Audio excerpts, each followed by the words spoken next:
Assalamu alaikum. This is Sharup Mujumdar welcoming you to the English news from Btv-Chattogram. Let's begin with the top stories. Upcoming polls to mark end of country's vote rigging history, says Chief Election Commissioner.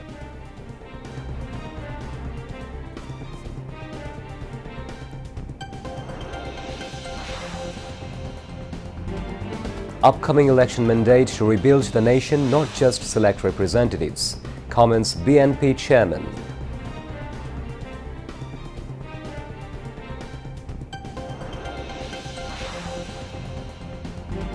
Jamaat to ensure equal rights for all if forms government, pledges Jamaat-e-Islami Amir.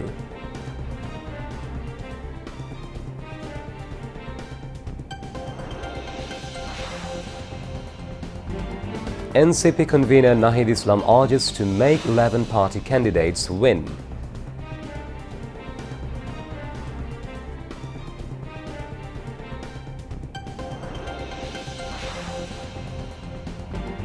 Chattogram's homeless expect barrier-free access in national polls.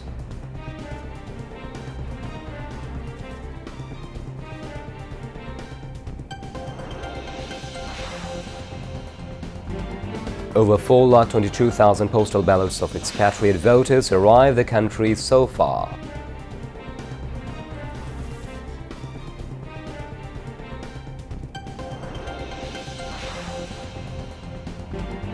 Iranian Foreign Minister Tom's talks between US and Iranian officials in Oman, good start.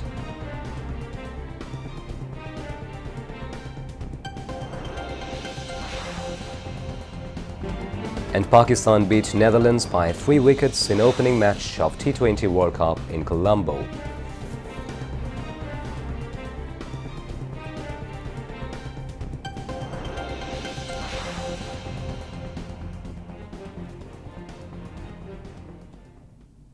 Those were the top stories. Now moving on to the details. The 13th National Parliamentary election is at the doorstep. The Election Commission has completed all preparations to organize a free, fair and acceptable election. In an exclusive interview with Btv News on last-minute preparations, the Chief Election Commissioner A.M.M. Nasiruddin said that the Commission has taken effective measures to ensure transparency in vote counting and the publication of results. He also warned that in the 13th National Parliamentary election, the history of vote rigging and the occupation of polling centers seen in the past must be left behind. The CEC said the Commission is working in coordination with law enforcement agencies to ensure voters' security and a peaceful environment on polling day. In addition, special measures have been taken by identifying high-risk polling centers. The Chief Election Commissioner added that the Election Commission has undertaken multifaceted initiatives to make the election more acceptable and credible than previous ones. Overall, the Nasiruddin Commission aims to present the nation with a free, fair, acceptable and neutral election. To achieve this, as always, it has sought the cooperation of the people of the country. BNP Chairman Tariq Rahman has reiterated his firm commitment to rebuild Bangladesh with the support, love and power of the people. Addressing an election rally at the Thakurgaon Government High School field this noon, he said building a dream Bangladesh requires the cooperation and support of every citizen and sought votes for the party's electoral symbol, the sheaf of paddy. Outlining his vision, the BNP chairman said the party wants a Bangladesh where ordinary and working people can move safely on the streets, conduct business without fear, and where women can work and travel safely. He also stressed the need for proper education for children, employment opportunities for youth after completing their studies, and access to minimum healthcare and medical services for all. Expressing solidarity with the demands of the people of Thakurgaon, Tariq Rahman said BNP's Secretary General Mirza Fakhrul Islam Alamgir had informed him that work on the local airport has progressed significantly. Inshallah, if BNP forms the government after the election on February 12th, it will inaugurate the airport in this area as soon as possible, he said. He further promised that if BNP is voted to power, the party will establish sugar mills, ration factories and a tea industry in Thakurgaon and Panchagor to create employment. He also pledged to set up a cadet college in Thakurgaon, build cold storage facilities for agricultural produce, and establish an IT park in the region. Stating that the upcoming election is not merely about electing representatives, Tariq Rahman said, it is an election to rebuild the country.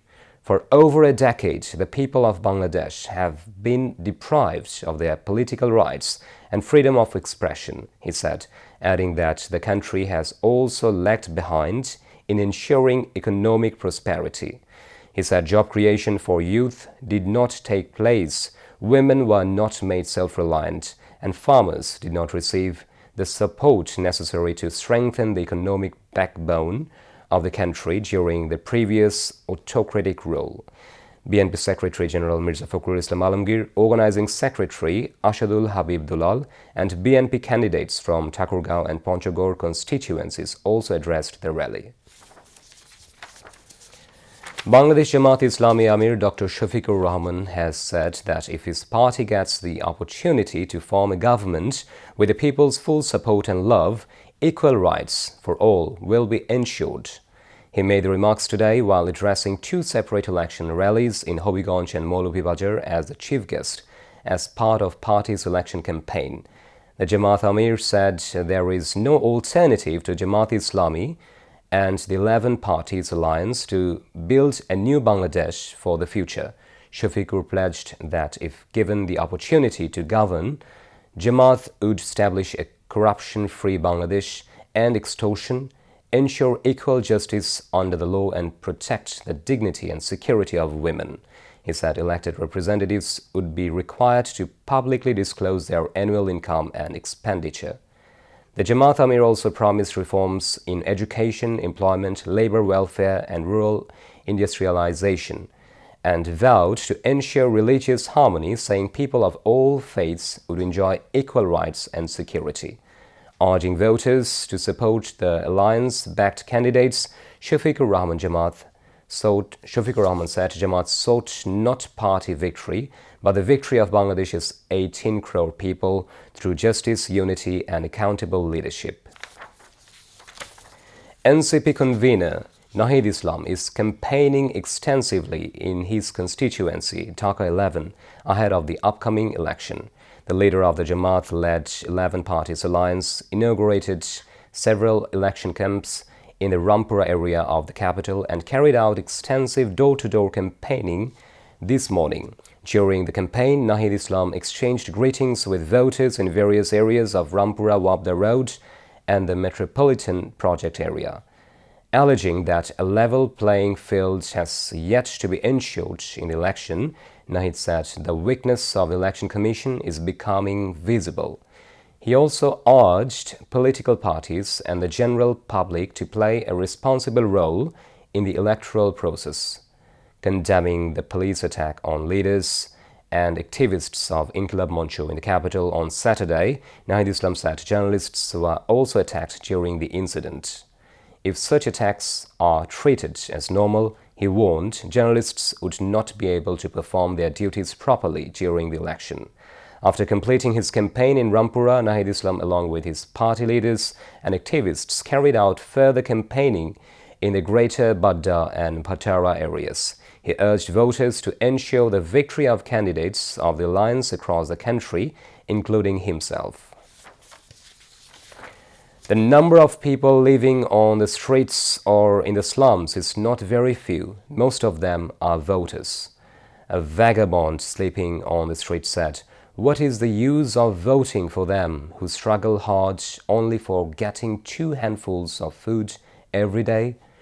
Rohima, who lives in the slum, was talking about their regrets about voting. She said, "They see the candidates only when the election comes. Many give them a number of pledges, but after the voting, they cannot reach the ministers and members of parliaments." Another old man said he could not cast his vote in the last 3 elections. If he can vote this time, that is a big consolation. He has nothing more to ask for. Another one said in 2018, the voting was held at night. In 2014, they did not receive any news of the voting. A voting atmosphere has been created this time. It seems that this time they will be able to cast their votes. These homeless people said during the election, the candidates go door to door for votes, but after the voting is over, everyone forgets them. No one cares about their happiness and sorrow. These rootless people demand that someone care about their happiness and sorrow and their earnings. They have no more to ask for. A total of 4,22,960 postal ballots cast by expatriate Bangladeshis have so far reached the country ahead of the upcoming election and the referendum. According to the Election Commission, 7,66,862 ballots have already been sent to expatriate voters registered through the Postal Vote BD app. Of them, 5,27,033 voters residing abroad have received their ballots, while 4,94,185 voters have completed voting. Meanwhile, the Election Commission has also started sending postal ballots to voters residing inside the country. Ballots have already been sent to 6,94,146 registered voters nationwide. In total, 15,33,684 voters from home and abroad have registered through the app to cast their votes by postal ballot in the 13th national election and the referendum. Now, international news.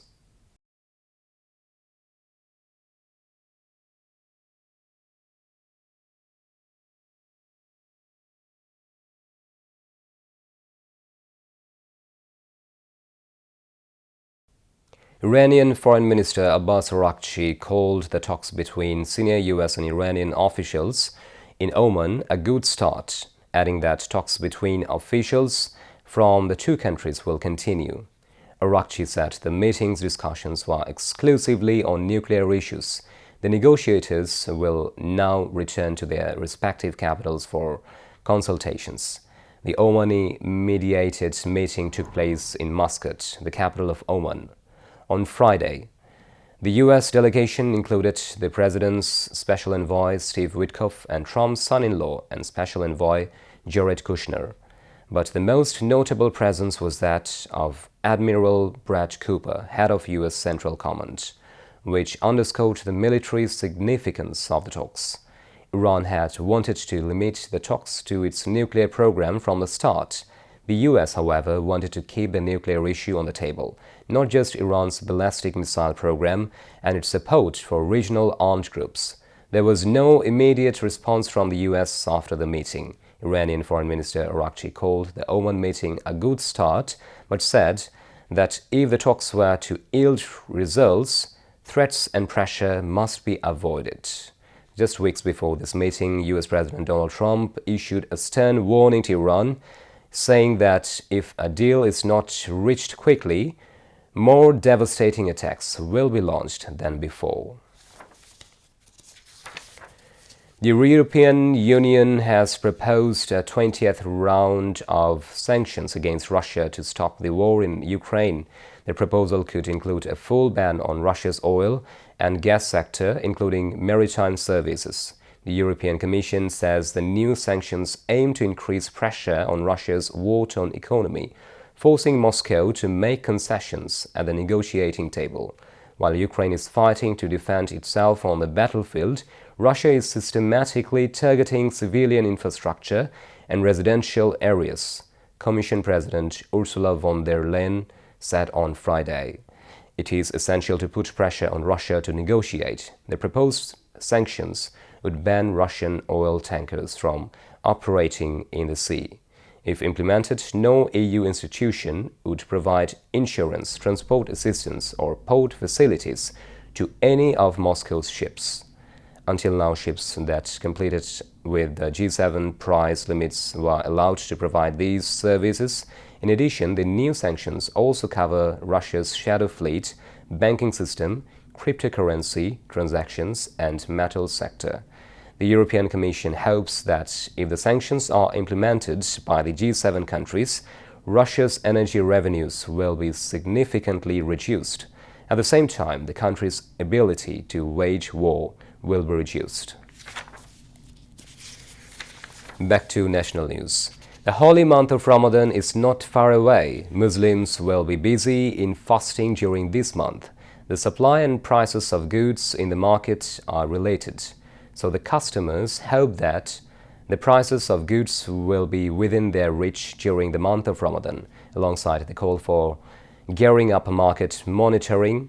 One of the most important consumer goods for fasting people during the holy month of Ramadan is dates. Dates are one of the items on the list of iftar after fasting all day. However, traders hope this time in the month of Ramadan, along with sufficient supply of dates, the price will also be within their reach. Ramadan cannot be complete without chickpeas. Chickpeas are one of the iftar items for everyone. Chickpeas are now available in the retail market at a price of 75 taka per kg. In addition, the prices of other essential consumer goods, including soybean oil, sugar, spices, are also stable. Still, consumers are worried ahead of the month of Ramadan. They say the prices of some products are beyond their purchasing capacity, so consumers urge to strengthen market monitoring from now on.